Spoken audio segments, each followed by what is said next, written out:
Hi అండి, welcome to Bhagyamma foods. ఈరోజు మనం ఎంతో రుచికరమైన పాస్తా ఇంట్లో ఈజీగా ఎలా చేసుకోవాలో చూపిస్తానండి. ఓకే అండి, ముందుగా మనం స్టవ్ వెలిగించుకొని నాన్ స్టిక్ గిన్నె పెట్టుకోవాలి. దాంట్లో ఒక గ్లాస్ వాటర్ పోయాలండి. ఇలా వాటర్ పోసిన తర్వాత టమాటాలు కట్ చేసి పెట్టాను. ఇప్పుడు వాటిని దీంట్లో వేసేద్దామండి. ఈ విధంగా కట్ చేసుకోవాలి. నెక్స్ట్ దీంట్లో మనం ఎండుమిర్చి కూడా వేసుకోవాలి. ఈ రెండింటిని కలిపి వాటర్ పోసి ఈ విధంగా ఉడికించుకోవాలి. చూసారు కదా, ఇలా చక్కగా ఉడికించుకోవాలి. ఇవి మంచిగా ఉడికిపోయాయండి. ఇప్పుడు ఓన్లీ టమాటాలు మాత్రమే తీసుకొని ఇలాంటి జల్లిబుట్ట దాంట్లో వేసుకోవాలండి. పక్కకు పెట్టేసాము. అవి కాస్త చల్లారిన తర్వాత వీటిని మిక్సీ పట్టుకోవాలి. మనం మిక్సీ పట్టేసానండి. ఈ విధంగా పట్టుకోవాలి.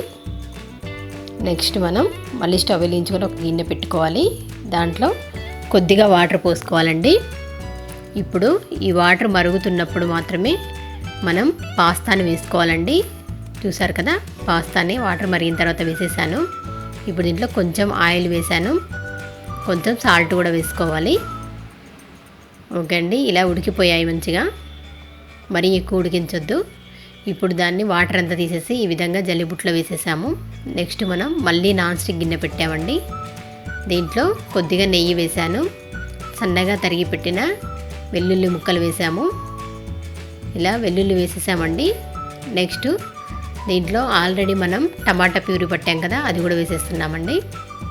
ఇలా వేసేసిన తర్వాత ఇప్పుడు దీంట్లో గరం మసాలా కొద్దిగా వేసాను, తర్వాత ధనియాల పొడి.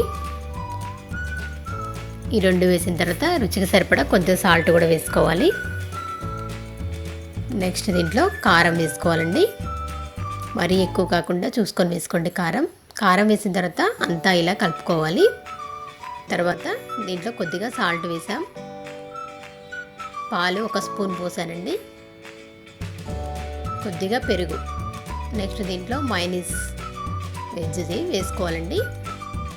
చూసారు కదా, ఈ విధంగా వేసేసాము. నెక్స్ట్ షెజ్వాన్ సాస్ వేసుకోవాలి. తర్వాత దీంట్లో టమాటా కెచప్ కూడా వేసేస్తున్నాము. ఇప్పుడు వీటన్నిటిని కలిపి బాగా ఈ విధంగా గంటితో కలుపుకోవాలండి.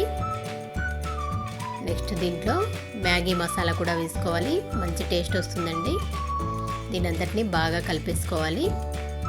ఇప్పుడు దీంట్లో ఫైనల్గా మనం ఆల్రెడీ ఉడికించి పెట్టిన పాస్తాని వేసుకోవాలి.